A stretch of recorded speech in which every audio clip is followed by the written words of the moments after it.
Queridos, hoje pela manhã eu dei início a uma série de sermões sobre o ensino da criação, enfatizando que o registro da criação, a gente tem o primeiro registro da criação, né, o primeiro relato da criação, no capítulo 1 até o capítulo 2, verso 3, o segundo registro da criação, que é do capítulo 2, verso 4, até o final do capítulo, e depois a gente tem o relato da queda e a consequência do pecado, no capítulo 3 e capítulo 4.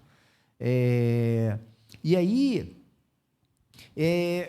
eu falei que eu vou buscar fazer alguns sermões explicando, a partir do relato da criação, a proposta da relação de Deus com o ser humano, do ser humano com a natureza e as relações interpessoais, e não fugindo dos assuntos que surgem aqui no registro da criação e da queda e do pecado, né, as consequências dele, que envolvem as relações interpessoais, a relação homem-mulher, a questão que se discute tanto sobre a heterossexualidade, a homossexualidade, conforme aqui percebido no texto, e outros temas mais que envolvam a relação interpessoal. Tá? Hoje pela manhã, eu comecei a falar sobre o relacionamento nosso com Deus, a partir desse registro, que é como que um pensamento ideal, porque é antes do pecado. Então, se ideal, é algo que a gente não alcança, em hipótese alguma, porque a nossa vida, a nossa sociedade, a nossa conjuntura é marcada pelo mal. Não há nenhuma experiência humana possível distante do mal. Então, o que é proposto aqui é como se fosse uma ideia de ideal a ser buscado, mas nunca se acessa, mas é o que está no nosso horizonte, né? É igual a proposta da santificação, algo que a gente nunca chega, mas é o que está no horizonte. Ou como a questão da saúde com o envelhecimento. A gente vai envelhecimento, vai buscando a saúde, apesar dela cada vez ir saindo cada vez mais da gente, mas o horizonte é da saúde, do bem-estar e por aí vai, né? Os exemplos são diversos. E aí eu falei sobre que Deus cria o ser humano com uma proposta, uma autonomia criativa, e em decorrência do pecado, o ser humano gasta a sua vida de forma radical na manutenção, na subsistência, e a relação com Deus, que era para ser essa relação criativa, de perceber possibilidades, desse desenvolvimento, do envolvimento com Deus, fica também restrita ao envolvimento com Deus, pedindo a Deus para dar conta da subsistência, da existência, né? Tanto a nossa agenda quanto nossas orações são dedicadas para o basicão da vida, e não para as coisas mais excelentes que a gente poderia viver. Deus também cria o ser humano para o cuidado, né, para cuidar do jardim. Então, é uma espiritualidade de serviço, e a gente também se distanciou disso, porque, em decorrência do pecado, o ser humano destrói. E eu falei também de um Deus que se preocupa com a gente. No início, no relato da criação, uma preocupação extremamente extraordinária, porque se preocupa criando um jardim para o bem viver do homem e com a criação de uma outra pessoa para o homem poder conviver. Em decorrência do pecado, Deus continua cuidando, mas no registro cuida de quê? Fazendo uma roupa de pele, porque o homem passa a ficar com vergonha do próprio corpo. Quer dizer, se um é assim, Deus preocupado com o ser humano poder viver no jardim, cuidar do jardim, se relacionar com as outras pessoas de uma forma muito mais ampla, em decorrência do pecado, o cuidado de Deus vai para esse miúdo de algo que o ser humano, não é nem de que ele ganhou, é que ele perdeu, ele ficou com pudores que não precisava ter com o seu próprio corpo. Então, perceba que a proposta da criação é de uma relação muito mais intensa, mais ampla, muito mais arraigada à vida, em seus vários aspectos, de uma vida muito mais criativa, e vai se perdendo. O último aspecto que eu queria destacar nisso, com essa relação do ser humano com Deus, está lá em Gênesis 3, 8. Lembrando que é uma verdade teológica, não é uma proposta de literalidade, de que as coisas se dão como aqui relatado. É um ensino teológico, né? Como eu também falei pela manhã. Então, no capítulo 3, verso 8, diz assim: ouvindo o homem e a sua mulher, e eles já tinham caído, já tinham pecado, ouvindo o homem e a sua mulher os passos do Senhor Deus, que andava pelo jardim, quando soprava a brisa do dia, esconderam-se da presença do Senhor Deus entre as árvores do jardim. Mas o Senhor Deus chamou o homem, perguntando: onde você está? E ele respondeu: ouvi teus passos no jardim e fiquei com medo, porque estava nu, por isso me escondi. E Deus perguntou: quem lhe disse que você estava nu? Você comeu da árvore da qual lhe proibi comer? Aí começa aquela discussão, né? Ah, foi a mulher que você me deu, aí depois a mulher foi a cobra, e aí, né, tem aquela discussão. Mas aqui marca uma proposta de relação de Deus com o ser humano que se dá nessa marca, assim, sem distinção, entende? Que não tem um momento especial de encontro extraordinário com... Não! O homem trabalhou, fez as suas coisas, e foi para cá, foi para lá, se interagiu, e Deus visita, e Deus chega, e o ser humano se aproxima, e a relação se dá. É uma relação sem mediação ritual, é uma relação sem mediação quer sejam de palavras, de locais, está integrada à vida, entende? É uma relação com Deus integrada à vida, sem nenhum anteparo que distanciasse o ser humano de Deus, sem nenhuma barreira de relacionamento entre Deus e o homem. A proposta da relação com Deus é da gente se encontrar com alguém que está plenamente integrado à vida. O que acontece com o pecado? A entrada do pecado faz com que, de uma relação que é plenamente natural, ficasse marcada agora pela vergonha e pelo medo. Perceba que são dois elementos absolutamente estranhos à lógica da relação com Deus: a vergonha e o medo. A gente poderia citar outras, mas aqui o texto destaca essas duas. Por quê? Porque o medo pressupõe a possibilidade do castigo. O medo pressupõe que aquele com quem você se relaciona, ele deseja o seu mal. Perceba que no relato da queda, o ser humano ele deseja ser o senhor de si mesmo, né? Conhecedor do bem e do mal, e com isso prescindir, não precisar mais da orientação divina para o seu dia a dia. Não é um abandono de Deus, mas é assim: quem manda na minha vida sou eu, porque agora sou eu que sei o bem e o mal, e a orientação que vem de Deus eu já não preciso mais, porque eu já sei como me orientar. É essa a perspectiva da queda, por isso que é uma rebelião.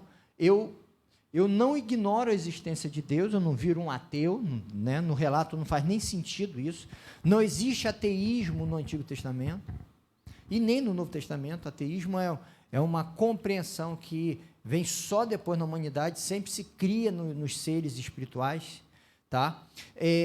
Não é um abandono da crença, mas é um abandono da dependência. eu agora sou autônomo. E aí, dentro dessa perspectiva, o ser humano passa a ter medo de Deus. E por que passa a ter medo de Deus? Porque a esse encontro natural, espontâneo, integrado à vida, o ser humano percebeu que o que ele fez foi tirar Deus da vida dele, desse Deus todo-poderoso que cuidava, que fazia. O ser humano exclui ele, de tal forma que agora passa a temê-lo e não amá-lo. Passa a ter medo do que ele possa fazer contra ele e não a favor dele, porque o ser humano rompe. Um relacionamento com Deus marcado pelo medo já é uma vitória do pecado. Assim como relacionamentos interpessoais com pessoas que você ama, marcados pelo medo, já é uma vitória, mesmo que parcial, do pecado. É por isso que a gente costuma dizer que o cuidado mútuo numa relação amorosa é muito boa, mas o ciúme, aquele que você fica com medo, um medo permanente da perda, teologicamente isso seria uma vitória parcial, ao menos, do pecado. E isso traz consequências muito ruins para a relação, para si mesmo, para as perspectivas de vida. Com Deus, imaginar o Deus Criador que faz o jardim, seguindo o relato, né, que faz um jardim, que cria um outro para o seu bem-estar, você passa a ter medo desse Deus, é uma contradição, entendeu? A gente acabou de cantar, Deus cuida de mim, e eu me relaciono com Ele a partir do medo, é negar a essência de Deus. Entende? É negar a essência de Deus. E é isso que se dá. E a partir desse medo, o ser humano começa a criar uma série de mecanismos para se proteger de um Deus vingativo. Mas a ideia nunca foi um Deus vingativo, nunca foi um Deus punitivo, foi um Deus que educa, que orienta, que cuida, que se integra à nossa vida. E a experiência a partir do que a gente lê e vê em Jesus Cristo é um resgate a essa perspectiva. Porque aí Jesus passa a chamar Deus de quê? De paizinho. Do paizinho não se tem medo, tem cuidado, satisfação na relação. Diferentemente de uma religiosidade construída em decorrência do pecado, que passa a ter a necessidade de aplacar a ira de Deus. Isso está no Antigo Testamento. A propiciação, né? É aplacar a ira. Essa ideia de uma religiosidade que precisa aplacar a ira de Deus é uma religiosidade marcada pela construção e constatação do pecado. A proposta que está lá no registro da criação e a proposta que se apresenta em Jesus Cristo é a superação do medo na relação. E não somente do medo, mas também dessa vergonha. Diz o texto que eles estavam nus e ficaram com vergonha de Deus. E essa experiência de estar nu diante de Deus, aqui fala de uma nudez literal, né? Sem roupa nenhuma, mas todos estamos nus diante de Deus. Todos estamos nus diante de Deus. Deus olha para mim e para você e Ele enxerga com toda clareza as nossas maldades, as nossas contradições, a nossa potencialidade para as desistências, para um monte de coisa ruim que há na gente. Estamos nus diante de Deus. Se estivermos nus diante de Deus, isso causar vergonha ou medo, esse sentimento será já uma vitória, mesmo que parcial, do pecado. Porque, veja, a nudez diante de Deus é uma condição humana, diante de um Deus todo-poderoso. E a gente ter vergonha do que somos é um terror. Aí você fala assim, não, mas eu não tenho vergonha do que eu sou tenho vergonha do pecado que me marca. Mas, gente, o pecado me compõe. Lembra que Paulo falou que o pecado habita em mim? O pecado me compõe e compõe você. Se eu sentir vergonha do meu pecado diante de Deus, eu vou sentir vergonha de mim o tempo todo. Porque se eu for minimamente honesto, eu estou diante de um Deus todo-poderoso que percebe que os meus melhores amores têm marcas de pecado. Que as minhas melhores ações na vida têm marcas de pecado. Porque eu convivo numa sociedade marcada pelo pecado. Eu não consigo separar isso de mim. Em alguns, o pecado é como suor em dia de verão. Abundante, pegajoso, intenso. Mas o pecado em todos nós é como esse suor em dia quente. Em alguns é muito quente, em outros moderado. Mas é algo que é inevitável. Não dá para eu chegar e falar assim, hoje eu estou sem nenhum constrangimento diante de Deus. Aliás, é marca do pecado na religiosidade com Deus a pretensão de poder se sentir livre, ou melhor, se sentir capaz de corresponder às expectativas divinas. O que se vê no registro, e que se vê em Jesus Cristo, é um ser humano em progresso, em caminho,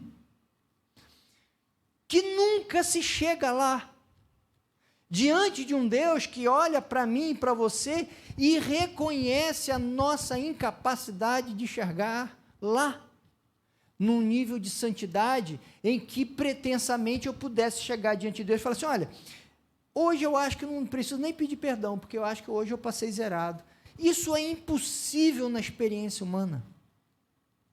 Essa condição de nudez, de descortinamento do que somos, nos coloca diante da constatação da graça divina na vida da gente. Estamos diante de um Deus perfeito, marcado por uma imperfeição constituinte. Estamos nus diante de Deus. É por isso que na relação com Deus, proposta por Jesus, que resgata esse ideário da criação, não existe ritual, não existem palavras sagradas, não existem dias sagrados, não existem atos sagrados, não existe essa separação entre o sagrado e o profano na vida do cristão. Por que não existe? Porque é como lá, a proposta original. É um Deus integrado a todos os espaços da vida. É Deus compondo, santificando o seu fazer a comida, o seu levantar, o seu namorar, o seu trabalhar, tudo integrado na relação com Deus. Reconhecendo o seu mal e desejando a restauração de Deus, o cuidado de Deus, mas sabendo que na condição de nus diante dele, ele enxerga o nosso mal, sempre.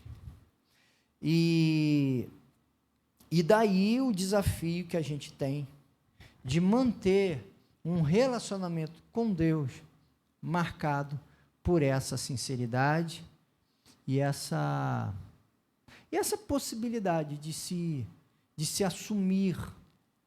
E quando eu digo se assumir, não é falar assim, então está tudo bom. Não. É tentar melhorar. É caminhar no sentido da santidade. Mas saber que é como se dá na vida da gente. A gente não chega, mas a gente tenta. E é por isso que no registro da criação é um ser humano potente para criar, para assumir vida, para se relacionar com Deus, com as pessoas, para cuidar do jardim. Mas uma potência imensa diante de uma fragilidade constituinte que depende da orientação de Deus. O mal da queda foi o ser humano querer ser forte onde era fraco. E às vezes ser fraco onde precisa ser forte. Porque na relação com Deus, Deus nos dá condições de assumir a vida da gente. Então, eu tenho a responsabilidade, nessa relação com Deus, de escolher as coisas da minha vida. De assumir uma espiritualidade de um Deus que me orienta, mas me fortalece para agir. Não é uma espiritualidade que se coloca como aquele que nada sabe, que nada pode. Não, não é essa espiritualidade ensinada por Jesus e nem aqui no relato. Mas é uma espiritualidade, um relacionamento com Deus de quem sabe também que não dá conta da vida sozinho. Não dá. Não dá conta de olhar para essa imensidão da existência e falar assim: Deus até existe, mas eu não preciso.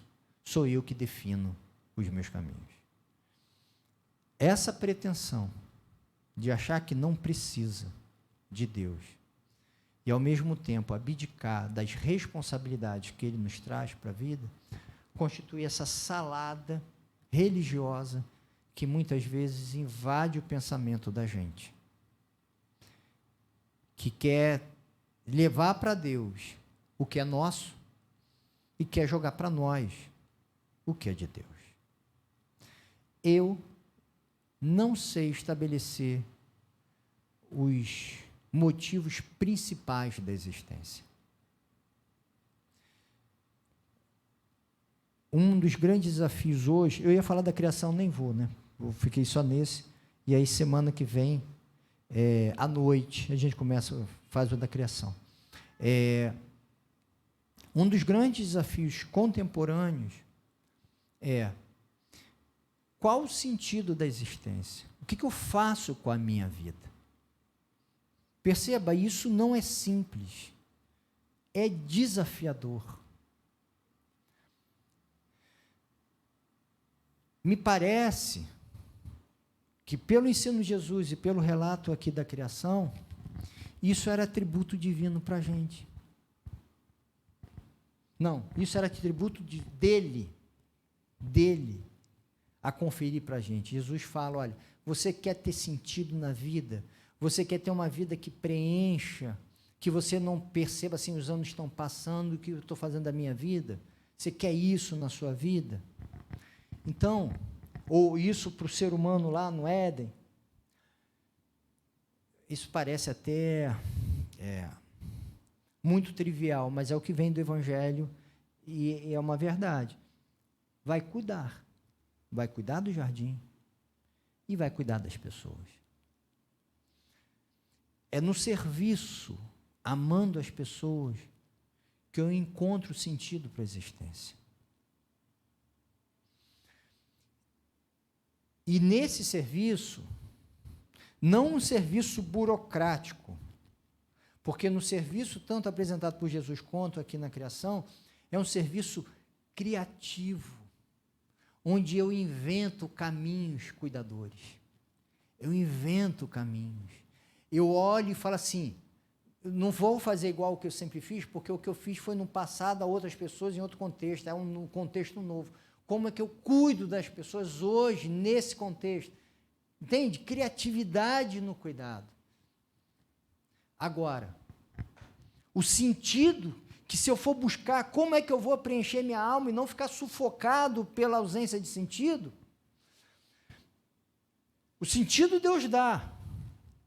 Ah, não, é se eu conseguir trabalhar muito, é se eu conseguir fazer muitas viagens. Não, o sentido Ele já deu. Agora, Deus dá a você a competência de falar assim, tá bom, agora eu vou saber como que eu vou cuidar. Aí Deus dá inteligência, criatividade, responsabilidade para a gente inventar os caminhos. Desse modo de cuidar. O essencial, que é saber o que fazer com a vida, Ele já disse. Como fazê-lo? Está aí. A gente tem essa possibilidade. E em tudo isso, entendendo que quem dá razão para esse cuidado e para esse fazer, é o próprio Deus caminhando com a gente. A ponto de Jesus chegar e falar assim, olha, busquem em primeiro lugar o reino de Deus e a sua justiça. E as outras coisas serão acrescentadas. Paulo diria, se ele fizesse parafraseando isso daí, né, dialogando com esse texto, fala assim, e olha, busca em primeiro lugar o reino de Deus e a justiça, e as outras coisas que são essenciais, como paz, alegria, amor, perseverança, etc., serão acrescentadas na caminhada dessa relação com Deus, entende?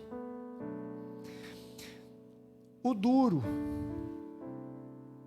é a gente ter fé para acreditar que a proposta relacional de Deus, expressa lá no Gênesis, no relato da criação, e em Jesus Cristo, preenche o cotidiano da vida da gente. Porque o nosso olhar, meu e o seu, já é contaminado pelas marcas do pecado.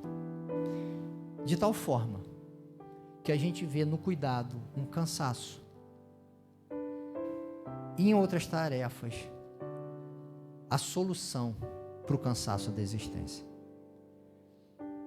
E Deus fala exatamente o contrário. Me encontrem no cotidiano da vida, no jardim, na viração do dia. Isso vai preencher vocês, vai ensinar vocês, e eu vou lançar vocês para a tarefa essencial do ser humano, junto comigo, que é cuidar. Então, eu espero que Deus nos abençoe nisso. A proposta da relação com Deus é uma proposta de encontrar Deus não como alguém a se temer, a se ter vergonha, a ter que estar livre de pecados para ficar bem com Ele. Estamos nus diante de um Deus perfeito, que vê a nossa imperfeição, que nos acolhe, nos chama para caminhar no jardim e nos propõe o cuidado. Não nos esqueçamos disso. Deus cuida da gente no cotidiano, para que a gente tenha força para cuidar dos outros. Porque é nessa relação que a vida ganha sentido e direção. Que haja fé na gente para acreditar na mensagem do Evangelho, que resgata essa mensagem da criação. Queria que você orasse e com muita honestidade diante de Deus,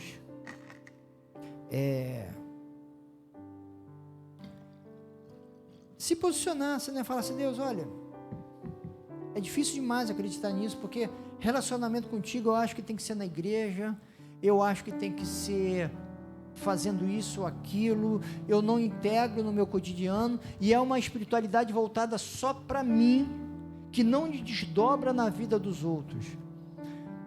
Me ajuda a compreender o sentido da relação contigo. Porque se a relação com Deus não desdobrar no cuidado aos outros, ela está seriamente comprometida. Não vou dizer que vai ser ruim, mas vai estar muito aquém do que Deus deseja para a tua vida. Para essa produção de paz, de alegria que Ele pode trazer. Então, ore ao Senhor. Deus,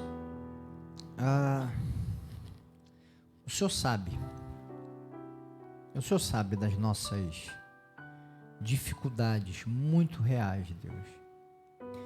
de abraçar a tua proposta, conforme expressa lá no relato da criação e resgatado em Jesus Cristo.